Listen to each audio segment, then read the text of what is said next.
आज की वो डिबेट जो बड़ी महत्वपूर्ण है। महत्वपूर्ण इसलिए क्योंकि हमारा वो पड़ोसी मुल्क जिसने अपनी स्थापना के 100 साल पूरे कर लिए हैं, उस पार्टी की हम बात करने वाले हैं जिसकी विस्तारवादी नीति, जिसकी साम्यवादी नीति की हर जगह दुनिया भर में चर्चा होती है, लेकिन वही नीति किस बदनीयती के साथ आगे बढ़ती है इसका अंदाजा इसी बात से लगाया जा सकता है कि कम्युनिस्ट पार्टी ऑफ चाइना 100 साल मना रही है, जश्न मना रही है 100 साल का।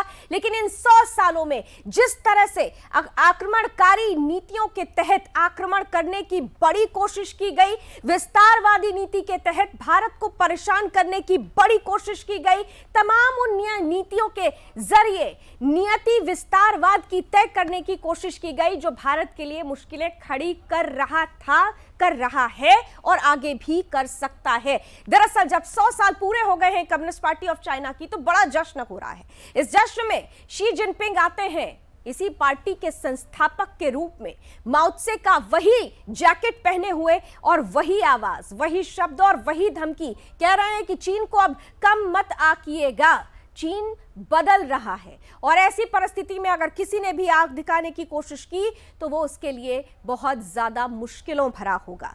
चीन जो धमकी दे रहा है, भारत और चीन के संबंध किस तरह से आगे बढ़ रहे हैं, क्या परिस्थितियां पैदा हो रही हैं, भारत लगातार चीन की चुनौतियों का डटकर सामना कर रहा है, मुंहतोड़ जवाब दे रहा है, और इस जवाब के बीच में चीनी राष्ट्रपति शी जिनपिंग की यह धमकी भारत को कैसे लेनी चाहिए, हमारी नीति में हमारी नियति को तय करने के लिए कैसा बदलाव होना चाहिए, आज इन तमाम पहलुओं पर हम खुलकर करेंगे बहस हमारे विशेष अतिथियों के साथ। उनसे भी आपका परिचय कराऊंगी, लेकिन सबसे पहले वो विशेष रिपोर्ट आपके सामने जो बता रही है कि चीन के इरादे नेक नहीं है।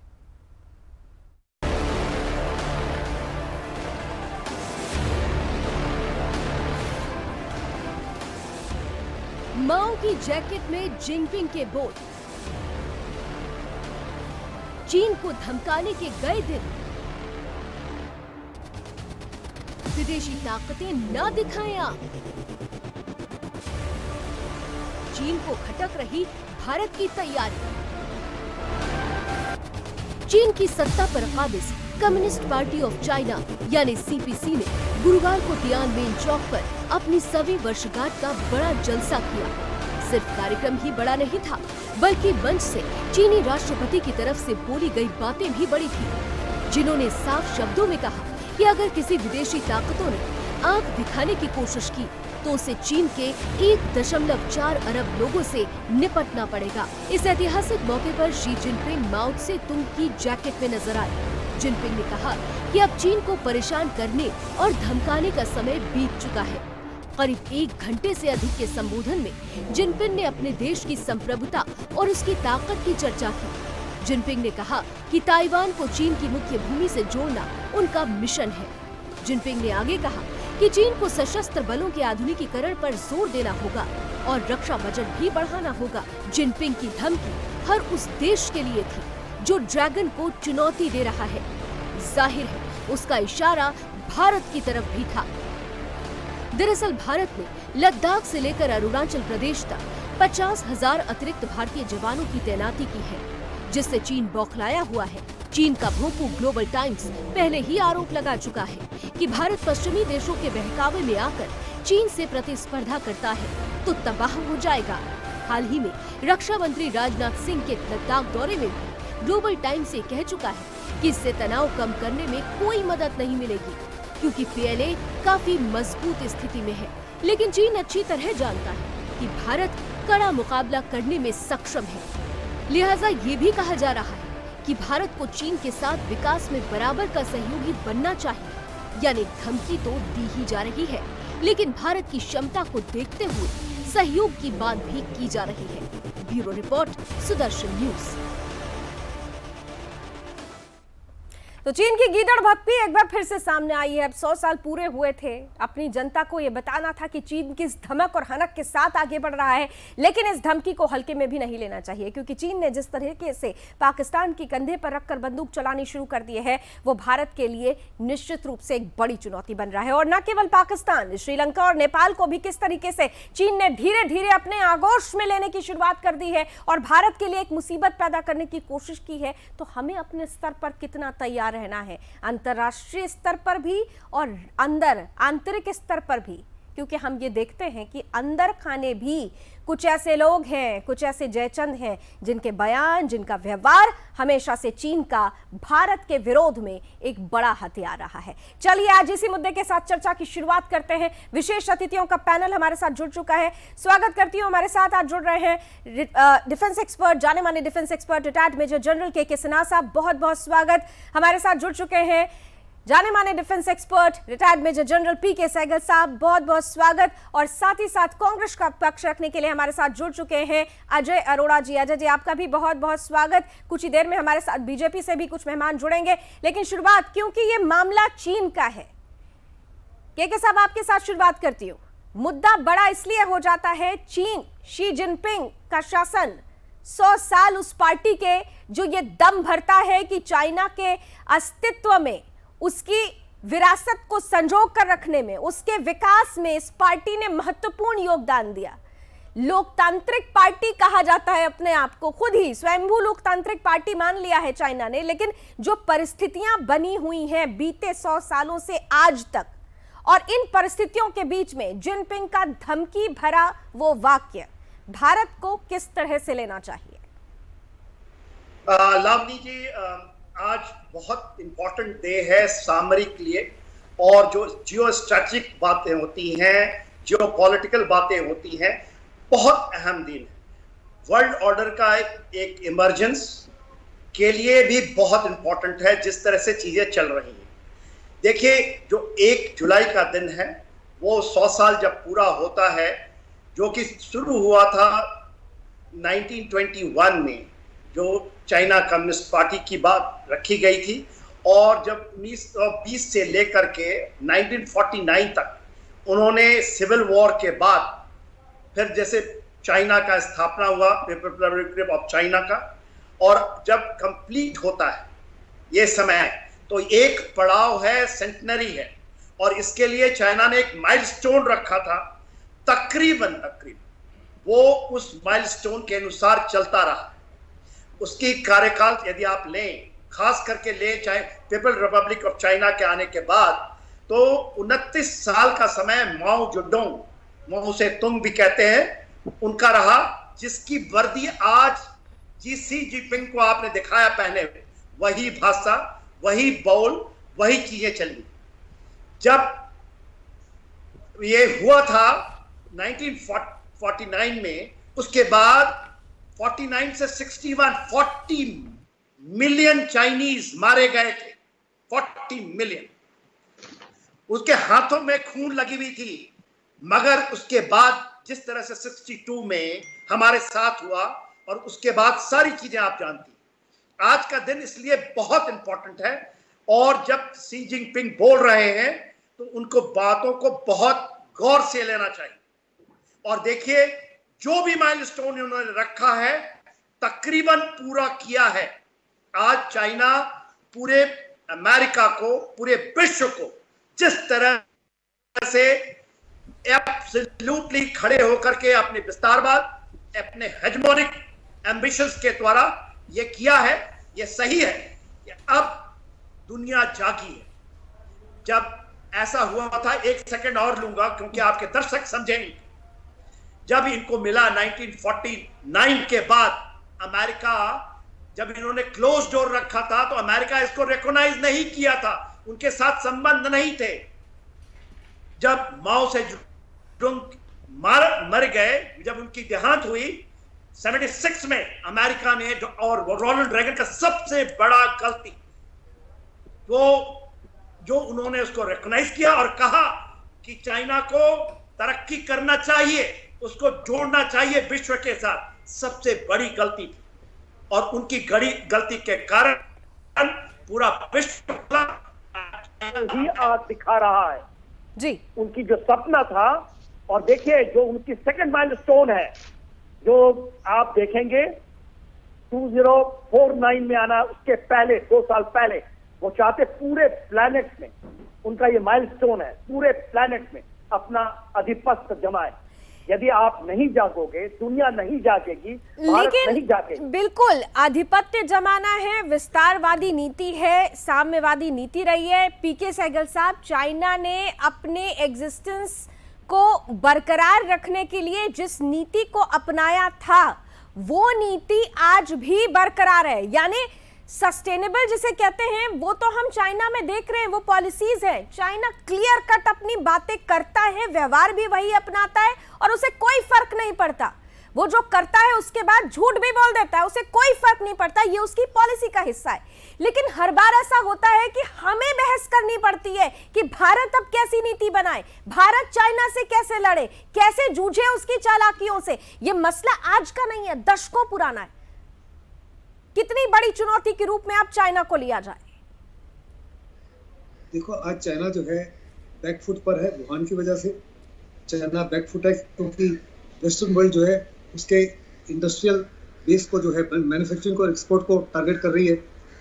इसकी वजह से चाइना में इंस्टेबिलिटी बढ़नी शुरू हो गई है, इनइक्वालिटी बढ़नी शुरू हो गई है।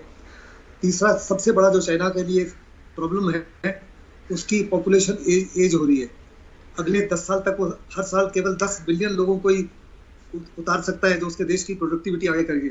इसके सामने हिंदुस्तान 110 मिलियन जवानों को खड़ा कर सकता है। गलवान में जो हिंदुस्तान के साथ झड़प हुई उसमें चाइना को साफ तौर पे नजर आया कि हिंदुस्तान के साथ मुकाबला करने के लिए उसकी फौज फिजिकली और मेंटली और इंटेलेक्चुअली तैयार नहीं है। उनको ना तो ट्रेन से वाकफियत है, ना एनवायरनमेंट से वाकफियत है, और वो हिंदुस्तान से पिटे। कहा जा रहा है कि पिछले 6 महीने में चाइना ने तकरीबन 100 वॉर ड्रिल्स किए हैं। वास्तव में वो वॉर ड्रिल्स अपने आप को तैयार करने की कोशिश कर रहे हैं। उनको साफ तौर पे नजर आ रहा है आज का हिंदुस्तान 1962 का हिंदुस्तान नहीं है। पिछले 2-3 सालों में हिंदुस्तान का फोकस पाकिस्तान से उठ के चाइना की तरफ हो गया है, और पिछले 2 सालों में 4 ट्रिलियन रुपीस की 200 से ज्यादा डिफेंस प्रोक्योरमेंट डील्स को सैंक्शन किया गया है। यानी दूसरे लफ्जों में पिछले 2 सालों में जो डिफेंस डील्स हुई है वो पिछले 20 साल में हुई। हिंदुस्तान की सरकार साफ तौर पे जानती है कि चीन जो है वो बातचीत से बाज नहीं आएगा। एक तरफ तो कहता है कि मैं किसी की जमीन की तरफ देखना नहीं चाहता। आज जीपेंग ने जो स्टेटमेंट दिया है वास्तव में वो इंटरनेशनल और डोमेस्टिक ऑडियंस के कंजम्पशन के लिए, अपने देशवासियों का मोरल और मोटिवेशन कायम रखने के लिए, और अपनी 100 ईयर्स की सेलिब्रेशन जिसमें बहुत सारी त्रुटियां हैं। वास्तव में उस 100 ईयर्स में 49 मैसेकर्स हुए हैं, बहुत बड़े बड़े मैसेकर्स हुए, बहुत बड़ी फेमिन्स आई हैं। चीनीज कैनिबल्स बन गए अपने लोगों। But I am sorry to interrupt you, लेकिन इतने सब के बावजूद भी अगर हम देखें तो भले ही हम कोरोना के लिए चाइना को 10 गालियां देते रहे, उसको कोसते रहे, फिर भी ये देखा गया है कि एनुअली एक्सपोर्ट का जो परसेंटेज है उसमें सबसे ज्यादा चाइना है। चाइना नंबर 1 पर है। और अभी भी जब हम डिफेंस बजट की बात करते हैं तो चाइना ने आज भी डिफेंस बजट हमसे कई गुना ज्यादा रखा है। यानी कुछ कुछ चीजों पर वो क्लियर है। हम लाख कहें कि वहां परेशानियां हो रही है, लेकिन उसकी जो साम्यवादी नीति है, उसे जिस तरीके से लोगों को घेरना, उसके लिए वो अपनी तैयारी कर रहा है। देखो, चाइना का जो नंबर 1 एनिमी है वो अमेरिका है। अमेरिका का डिफेंस बजट तकरीबन $750 बिलियन है, जबकि चाइना का डिफेंस बजट तकरीबन 250 से 350 बिलियन है। तो चाइना ने तैयारी करनी है, अमेरिका के खिलाफ चाइना ने तैयारी करनी है, क्वाड के खिलाफ चाइना ने तैयारी करनी है, हिंदुस्तान के खिलाफ। अगर ये तमाम शक्तियों को देखा जाए तो चाइना का डिफेंस बजट अमेरिका के डिफेंस बजट से और हिंदुस्तान के डिफेंस बजट से बहुत कम है। अगर हिंदुस्तान और चाइना का डिफेंस बजट को कंपेयर करो तो हमारे बजट से 4.5 गुना ज्यादा बजट है उनका। उनकी जीडीपी $14 ट्रिलियन है, हमारी जीडीपी $2.8 ट्रिलियन है। सो उस जीडीपी का जब आप 3% के करीब स्पेंड कर रहे हैं डिफेंस के लिए, तो बहुत बड़े तादाद में वो पैसा कन्वर्ट होता है। हमारी जीडीपी का 1.7% बहुत कम पैसा है उसके सामने। लेकिन उसके बावजूद हिंदुस्तान आज अकेला नहीं है। हिंदुस्तान के पास दम है, हिंदुस्तान के पास कोशिश है, हिंदुस्तान के पास मित्र हैं, और हमको हर प्रकार की लेटेस्ट टेक्नोलॉजी और लेटेस्ट वेपन सिस्टम्स आ रहे हैं, जिससे साफ तौर पे चाइना हमसे घबरा रहा है। चाइना आज हिंदुस्तान की एयरफोर्स से घबराया हुआ है, चाइना हिंदुस्तान की नेवी से घबराया हुआ है। आज वास्तव में हिंदुस्तान की नेवी जो है क्षमता रखती है इसके बावजूद कि क्वांटिटेटिवली चाइना की नेवी बहुत ज्यादा मजबूत है कि हॉर्न ऑफ अफ्रीका से लेकर स्ट्रेट्स ऑफ मलाक्का तक कंप्लीट सी कंट्रोल और सी डोमिनेशन, और चाइना जानता है ठीक है किसी प्रकार से तो उसका लीटर ऑयल या 1 क्यूबिक मीटर गैस भी इंडियन ओशन के पास नहीं होगी। जहां तक सी पैक का ताल्लुक है, सी पैक भी बहुत बड़ा कष्ट है। मेरे मुताबिक तो पूरा संक कॉस्ट होगा। आज सबसे ज्यादा पाकिस्तान और चाइना डरे हुए हैं तालिबान से। अमेरिकन फोर्सेस पुल आउट हो रहे हैं, पाकिस्तान और चाइना हमसे ज्यादा घबराए हुए हैं, क्योंकि तालिबान साफ तौर पे पहले 2-3-4 साल उसको लगेंगे कंसोलिडेशन और स्टेबलाइजेशन। ठीक है, यानी आप कह रहे हैं कि चाइना घबराया हुआ है, लेकिन घबराहट में भी अपनी गीदड़ भपकी और धमकी देने से बाज नहीं आ रहा है। हमारे साथ सुनीत चोपड़ा भी जुड़ चुके हैं। सुनीत जी हैं, वामपंथ का बड़ा चेहरा है। सुनीत जी, बहुत बहुत स्वागत, आपको मेरी आवाज पहुंच रही है? मेरा ये कहना है जी कि हमारा और चाइना का जो इंटरेस्ट है वो अपने अपने देशों का है। पहले तो हर देश अपने ही जो उसके स्वार्थ होते हैं उसी के अनुसार से चलना चाहिए, नहीं तो बड़ी भारी गलती कर लेगा। हमारी और चीन की जो एकता थी वो कहां से बनी थी? वो तब बनी थी जब बिहार के लोगों को मजबूर किया था ईस्ट इंडिया कंपनी ने कि वो अफीम पैदा करें, और अफीम को बंदूकें लेके चाइना में बेचा गया था, और चीन के किसान का नुकसान हुआ, हमारे किसान का नुकसान। ओपियम वॉर उसको कहते हैं। और हमारा ये कहना है कि हम लोग वो टाइम के संगठित हुए जबकि हम लोग उपनिवेश थे। चाइना भी उपनिवेश था, हम भी उपनिवेश थे, और उस परिस्थिति में चीन ने बांडुंग कॉन्फ्रेंस में नेहरू के साथ कहा था हिंदी चीनी भाई भाई। आप ये समझ लीजिए कि हम लोग उभरे हैं जबकि कंपनी राज खत्म हुए हैं। आज अगर हम कंपनी राज के पीछे लग जाएंगे तो कल फिर गुलाम हो सकते हैं। हमारे देश का इंटरेस्ट है कि सहमत नहीं हूँ। आपने कहा कि उपनिवेशवाद की परिस्थिति भारत के साथ भी थी, चाइना के साथ भी थी। चाइना के साथ थी ये तो समझ में आता है क्योंकि उसका अस्तित्व ही उसी से है। मुझे भारत की उपनिवेशवाद की प्रकृति पर जरा एक उदाहरण दे दीजिए। आप भारत की उपनिवेशवाद की प्रकृति पर एक उदाहरण दे दीजिए कि भारत ने किसी दूसरी सीमा में घुसकर उस पर अपना आधिपत्य जमाने की कोशिश की हो। चाइना के तो एक नहीं, हजारों ऐसे उदाहरण सामने आ जाएंगे। चाइना ने कहा है कि टेबल पे बैठो, लड़ाई हमने शुरू की थी। सर, भारतीय कम्युनिस्ट पार्टी को तोड़ने में चाइना का सबसे बड़ा योगदान रहा, और आप उसी चाइना की आज बैठकर उसको बेच दे रहे हैं। जनरल वामपंथी नहीं था, जनरल पॉल हिंदुस्तान का जनरल था। सुनील जी की बातों से सहमत है क्या? सुनील चोपड़ा जनरल की किताब पढ़ लो। लाल सलाम। देखिए लाल सलाम, आप चाइना की ना जो पक्षाधरी करते हैं, लाल का मजदूर का मतलब है, लाल सलाम का कोई फर्क नहीं पड़ता। हनुमान की लंगोटी भी लाल है, आपको क्या डर है लाल से? हाँ, डर है, इसलिए बता रहा हूँ। इसलिए है कि प्रॉब्लम ये है बिक रहे हो आप, आज अपने जनता को गुलाम करने के लिए, बेचने के लिए तैयार कर रहे हो। हम वो कभी तुम्हें करने नहीं करेंगे। आप इस तरह की बातें करेंगे। आप लोग आप हिंदुस्तान को गुलाम बनाना चाहते हैं। हिंदुस्तान को कर सकती है गुलाम, इसीलिए शर्म आनी चाहिए। आपकी क्या बातें कर रहे हैं नेशनल टेलीविजन में बैठ करके, और आप इंटेलेक्चुअल है, पूरी की पूरी बातों को घुमा रहे हैं। आपकी मजबूरी क्या है मुझे समझ में फंस रहे हो आप, क्योंकि आप बिक रहे हो। मैं तथ्यों पे बात करता हूँ। आपके 62 की लड़ाई में हिंदी चीनी भाई की बातें करते हैं। क्या बातें करते हैं आप? कैसे बिचकानी वाली बातें करते हैं आप? कहते हैं वो विस्तार बात करता है, वो हमारे डोकलाम में आता है, वो हमारे गलवान में हमारे लोगों को मार रहा है, आप बातें करते हैं। अब आपने देखा आपका वो लाल लंगोटी वाला, वो लाल लगाम किस तरह से मार खा के पीछे भागा, किस तरह से कितनी तुम्हारे जो ऐसे आपके लोगों को जो पिटना हमारी पड़ेगा। चीन में कैसे आप गई, ऐसे क्योंकि आप विचारधारा पिट रहे हो। तुम्हारा वो जो आका है जो ना, लड़ाई लड़ी कैसे थी पिटा बादल की, कैलाश आप रेंज पे, पिटे।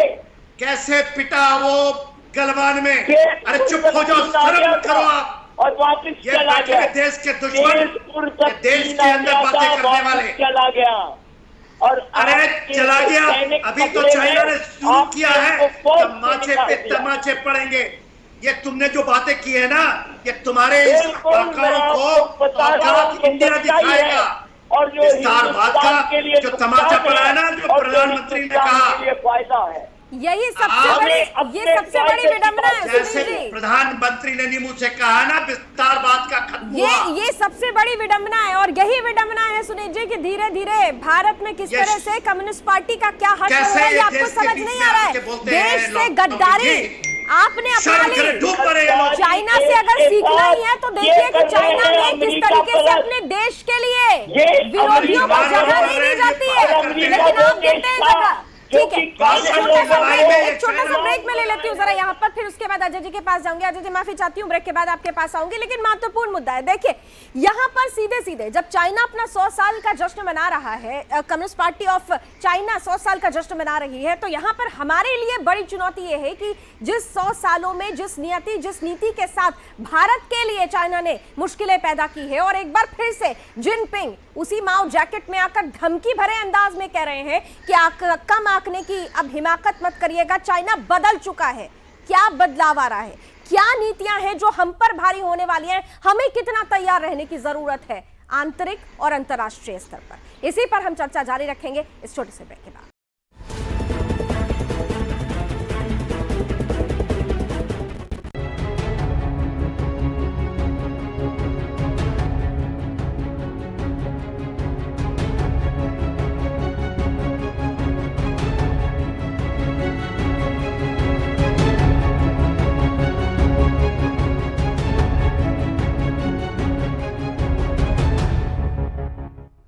तो चीन की सत्ता पर काबिज कम्युनिस्ट पार्टी अपने अस्तित्व के, अपनी स्थापना के 100 वर्ष का जलसा मना रही है, और इस बीच जब जश्न बढ़ा था तो बड़ी बातें जिनपिंग की तरफ से कही गई है, यूं कहें कि सीधे सीधे एक धमकी दी गई है भारत को भी और दुनिया की उन तमाम ताकतों को जिसके लिए चीन मुसीबत बनता जा रहा है। अब बिना समय गवाए सीधे मैं जरा कांग्रेस के रिप्रेजेंटेटिव अजय अरोड़ा जी के पास जाना चाहूंगी। अजय जी, कांग्रेस तो स्पेशली जब चीन का प्रतिनिधि मंडल आता है उनको इनवाइट करता है, उनसे एमओयू भी साइन करा लेता है, तो मेरे ख्याल से आप लोगों ने बधाई तो जरूर दी होगी।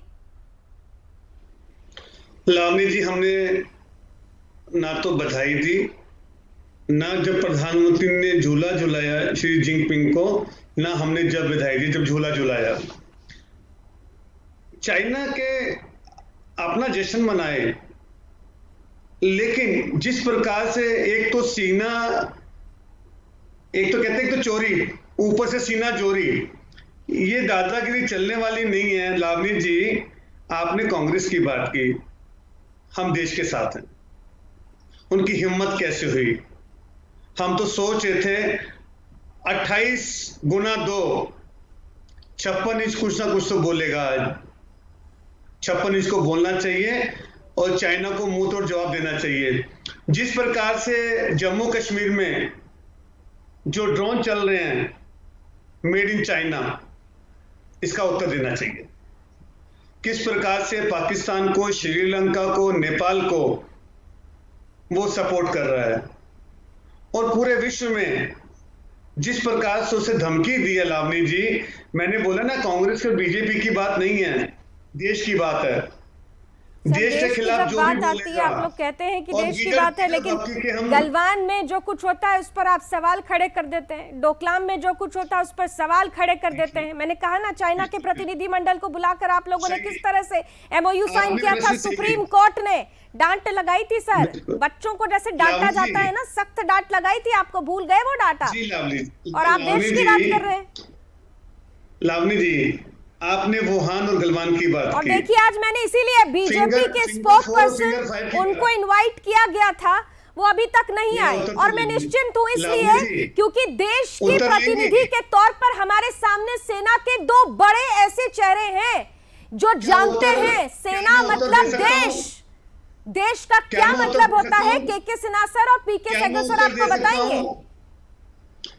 जब प्रधानमंत्री जी चाइना पे कुछ और बोलते हैं और रक्षा मंत्रालय कुछ और बोलता है, हम किसकी बात माने?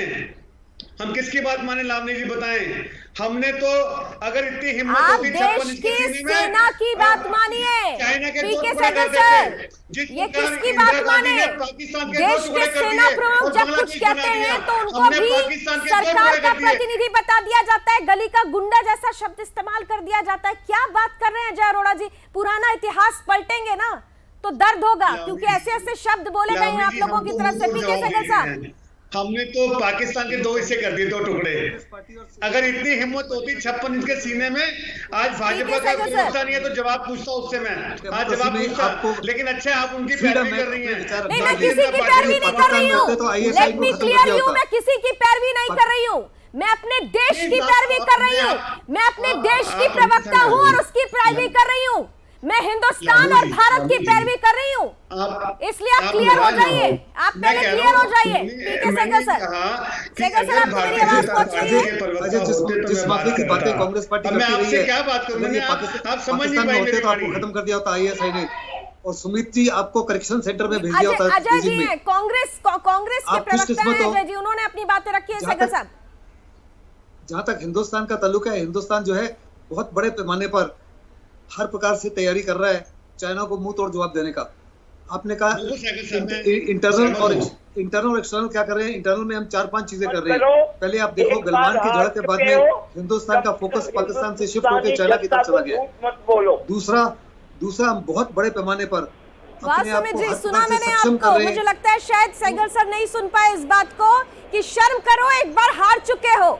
ऐसी बातें हमारे देश के लोग कहते हैं और अपने आप को हिंदुस्तानी कहते हैं। सुनील जी, आप अपने आप को हिंदुस्तानी कहते हैं, शर्म आनी चाहिए आपको, शर्म आनी चाहिए आपको। आप अपने आप को हिंदुस्तानी कहते हैं, ऐसी बातें करके अपने देश की सेना का मनोबल कमजोर करते हैं आप। ये किसना सर? देखो सर और इनकी बातों से प्रभावित नहीं होते। के सर की आवाज जरा बढ़ाई जाए। बड़ा ऊंचा है इनकी बातों से। सुनील चोपड़ा जी सुन ले, पहले कोशिश कर लो। हिंदुस्तान का जवान जो है वो कमजोर नहीं है, उस बड़ा दमदार है और जानता है चाइना को और पाकिस्तान को कैसे जवाब देना है। बिल्कुल के सिन्हा सर, आपने अजय जी को भी सुन लिया, आपने सुनील जी को भी सुन लिया। हमारा ये कहना है मोदी जी ने 2 बार बुलाया है।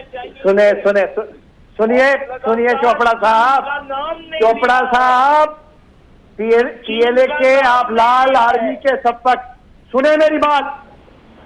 मेरे से क्वेश्चन किया गया है चोपड़ा साहब के क्या करेंगे? आपको तो ये मालूम नहीं, डूब मरिएगा आप। जब सुनेंगे तो आप डूब मरेंगे, शर्म से डूब मरेंगे, देश के साथ गद्दारी से डूब मरिएगा। चुके हैं। एक महिला ने बंगाल में 2 जूते मार के आपको भगा दिया।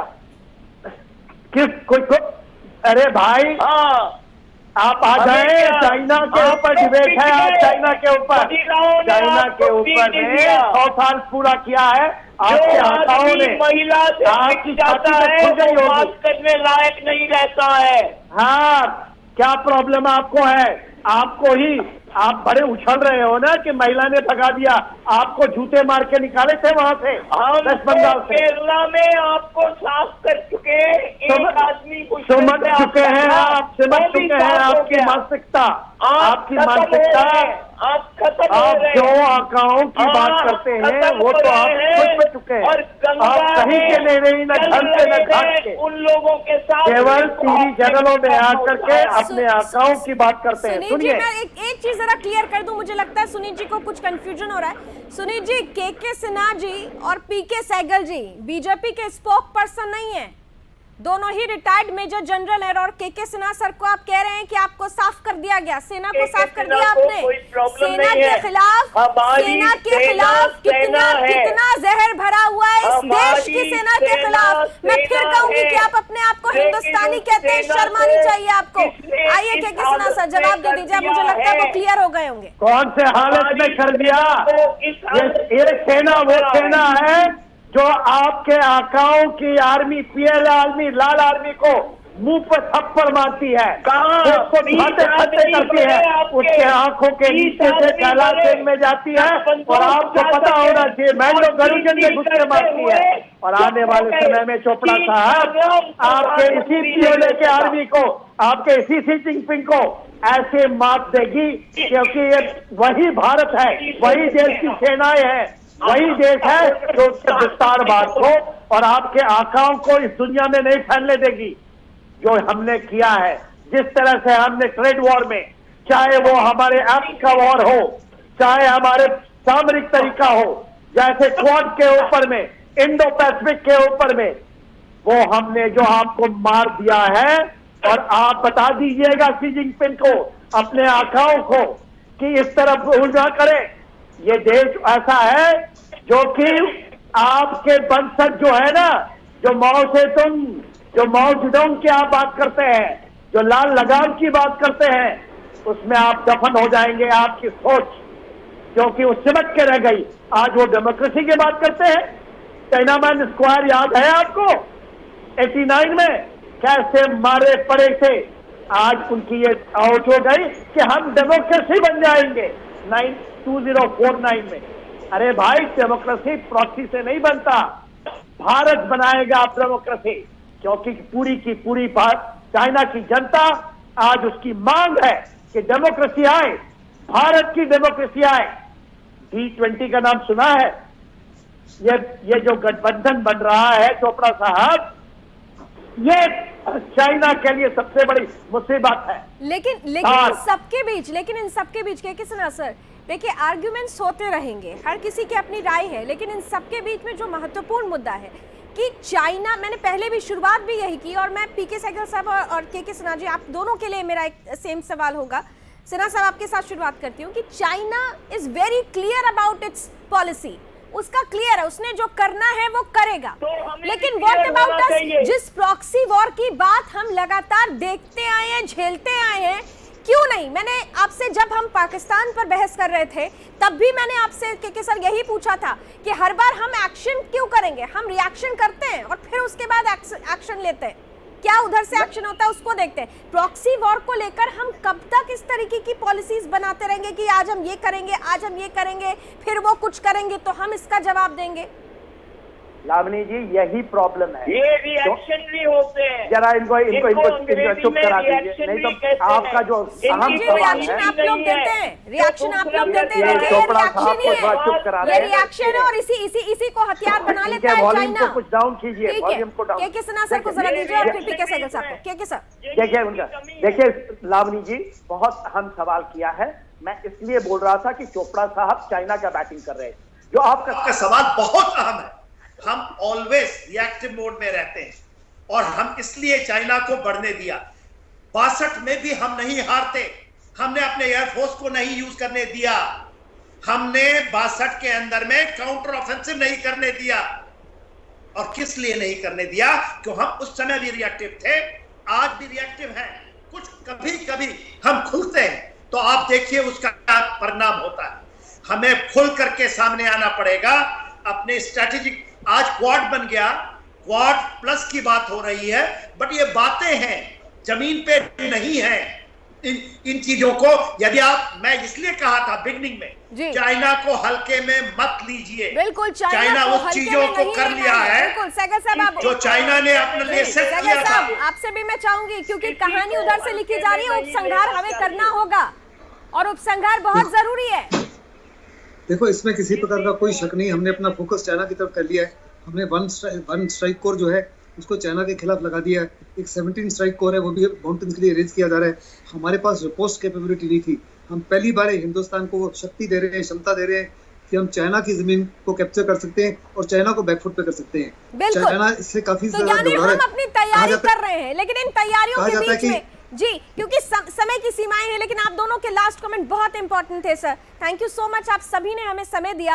एक बात बस जाते जाते कहना चाहूंगी कि जब कभी भी हम कोई स्ट्रैटेजी अपने देश के लिए बनाते हैं तो वो स्ट्रैटेजी देश की किसी एक पर्टिकुलर पार्टी के लिए नहीं होती है, वो देश के उस पूरे व्यक्तित्व के लिए होती है जिसका आधार हिंदुस्तान है। और इसीलिए हमारे देश की विपक्षी पार्टियों को, खासतौर से सुनील जी आपके लिए और अजय अरोरा जी आपके लिए है, हिंदुस्तानी तब बोलिएगा जब हिंदुस्तानी का जो एसेंस है वो आपके अंदर, आपके शब्दों के अंदर, आपके वाक्यों के अंदर भी आए। आप साथ देंगे तो चाइना जो हिमाकत दिखाने की कोशिश करता है वो वहां पर भी मुंह खाएगा। उम्मीद करते हैं कि आगे की परिस्थितियां ऐसे ही हो। बहुत बहुत धन्यवाद हमारे साथ आज समय देने के लिए, आज की डिबेट में जुड़ने के लिए।